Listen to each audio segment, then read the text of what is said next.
Channel of Vadodara. I love Gujarat group Canada દ્વારા નવરાત્રિ મહોત્સવ નિમિત્તે ગરબાનું આયોજન કરી મા જગદંબાની ભક્તિ અને આરાધના કરી હતી. હિન્દુ સંસ્કૃતિની ધરોહર સમાજમાં જગદંબાના નવરાત્રિ મહોત્સવનું કેનેડામાં સ્થાયી થયેલા ભારતીયોએ આઈ લવ ગુજરાત ગ્રુપના પરિવારના સભ્યોએ મોટી સંખ્યામાં એકત્રિત થઈ હોલમાં માતાજીના ગરબાનું ભવ્ય આયોજન કરવામાં આવ્યું હતું.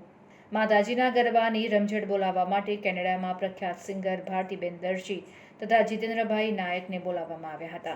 તેમના ગરબાના મ્યુઝિકના તાલે આઈ લવ ગુજરાત ગ્રુપના સભ્યો અને પરિવારજનો ઝૂમી ઉઠ્યા હતા. સાથે જ ઉત્સાહ અને આનંદથી ઝૂમી ઉઠ્યા હતા.